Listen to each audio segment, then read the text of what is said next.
एक समय की बात है, एक सुंदर सी सास जिसका नाम मीरा देवी था, उसकी प्यारी बहू का नाम गौरी और मानसी के साथ एक गांव में रहती थी।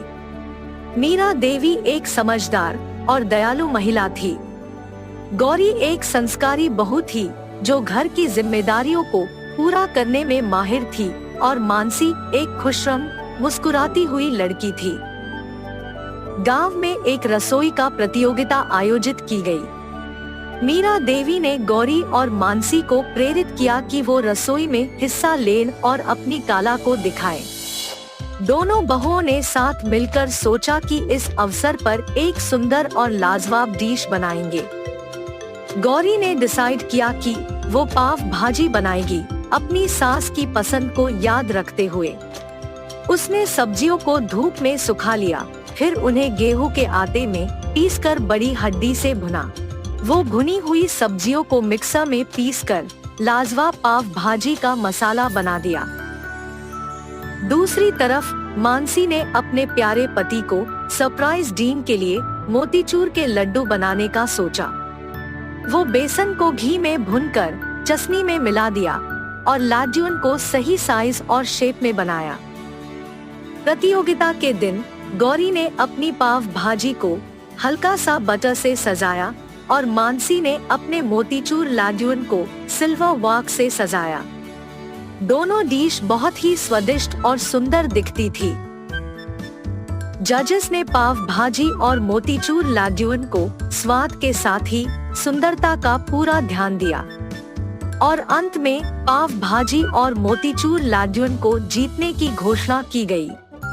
गौरी और मानसी दोनों खुश थे और मीरा देवी ने अपनी बेटियों का सराहा। इस तरह सास बहू के बीच एक गहरी और प्यारी दोस्ती का रिश्ता बन गया। उनकी रसोई में प्रेम, समझदारी और एकता का अमृत फैल गया। जमाना बदल गया और सास बहुओं के बीच का प्यार और समझदारी वक्त के साथ भी बरकरार रहा। एक दिन मीरा देवी को एक अचानक बीमारी का सामना करना पड़ा। वो कमजोर हो गई और अपनी दिनचर्या के लिए दूसरों की मदद की आवश्यकता महसूस करने लगी।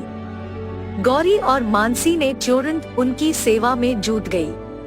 गौरी ने रसोई संभाल ली और अपनी सास के पसंद के अनुसार डिशों को बनाने लगी।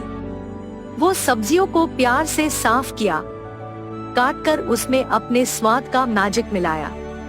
मानसी, जो पहले से ही अच्छी रसोइयाना थी, उसने भी अपनी कला का पूरा इस्तेमाल किया और मीरा देवी को अपने हाथों से बना हुआ मीठा खिलाया।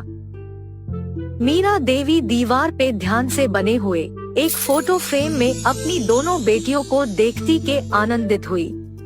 उनकी आंखों में आंसू आ गए क्योंकि वो इतनी खुश थी कि उनकी बेटियों ने समय के मुश्किल वक्त में उन्हें संभाला और प्यार दिया। वक्त गुजरता गया और मीरा देवी की सेहत सुधार गई। वो फिर से अपनी रसोई में खुद का जलवा दिखाने लगी। पर इस बार मीरा देवी ने एक नई डिश बनाने का सोचा। वो दोनों बेटियों को अपने पास बुलाई और कहा, गौरी और मानसी, मुझे आपसे एक बात कहनी है। मुझे लगता है कि हमें एक रसोई कौशल प्रतियोगिता में हिस्सा लेना चाहिए। हमें दिखाना चाहिए कि हमारी रसोई में प्रेम, समझदारी और मेहनत है। गौरी और मानसी खुश होकर तैयार हो गई। वो साथ मिलकर नई डिशों पर काम करने लगी। गौरी ने डिसाइड किया कि वो पनीर टिक्का मसाला बनाएगी और मानसी ने डेजर्ट के लिए राबड़ी और मलपुआ तैयार किया। प्रतियोगिता के दिन मीरा देवी ने बड़ी उमंग से पवित्र प्रार्थना की और उनकी दोनों बेटियों को आशीर्वाद दिया। जजेस ने गौरी की पनीर टिक्का मसाला और मानसी के राबड़ी मलपुआ को स्वाद, सुंदरता और क्रिएटिविटी का दर्जा दिया। अंत में मीरा देवी, गौरी और मानसी ने प्रतियोगिता जीत ली। सब गांव वाले और परिवार के सदस्यों ने उन्हें बढ़ी और सम्मान दिया। इस तरह सास बहुओं के बीच का रिश्ता और रसोई का प्यार और समझदारी से और मजबूत हो गया। कैसी लगी है? उनकी रसोई में प्यार, सम्मान और स्वाद का मिठास था।